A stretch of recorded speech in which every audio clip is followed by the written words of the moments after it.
নিহত ছাত্রলীগ নেতাকেও বহিষ্কার করেছে জাহাঙ্গীরনগর বিশ্ববিদ্যালয়।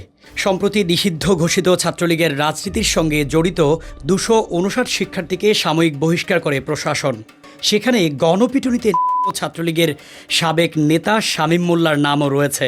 সম্প্রতি তার বহিষ্কারাদেশের চিঠি তার বিভাগে পৌঁছানোর পর বিষয়টি জানাজানি হয়। বিশ্ববিদ্যালয়ের শিক্ষার্থীরা বলছেন, একজন মৃত ব্যক্তিকে বহিষ্কার করে প্রশাসন উদাসীনতার পরিচয় দিয়েছে। বিশ্ববিদ্যালয়ের রেজিস্ট্রার ABM আজিজুর রহমান জানান, সিন্ডিকেট থেকে প্রাপ্ত তালিকা শিক্ষা শাখার দায়িত্বপ্রাপ্ত কর্মকর্তা প্রস্তুত করে তার কাছে দিয়েছিলেন।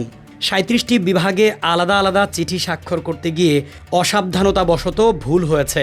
তারা দ্রুত বিষয়টি ঠিক করে পুনরায় বিভাগে পাঠাবেন।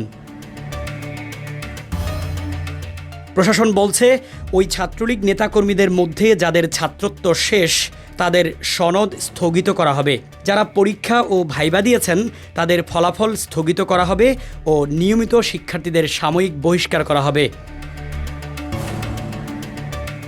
সম্প্রতি বহিষ্কারাদেশের চিঠি নিজ নিজ বিভাগে পাঠায় কর্তৃপক্ষ। এরই ধারাবাহিকতায় বিশ্ববিদ্যালয়ের রেজিস্ট্রার ABM আজিজুর রহমান স্বাক্ষরিত একটি বহিষ্কারাদেশের চিঠি ইতিহাস বিভাগে পাঠানো হয়েছে। ওই তালিকায় বিভাগটির মোট ১২ জন শিক্ষার্থীর নাম পরিচয় উল্লেখ রয়েছে। এর মধ্যে প্রথম নামটি রয়েছে বিশ্ববিদ্যালয়ের প্রাক্তন শিক্ষার্থী ও ছাত্রলীগের সাবেক নেতা শিকার শামীম মোল্লার নাম।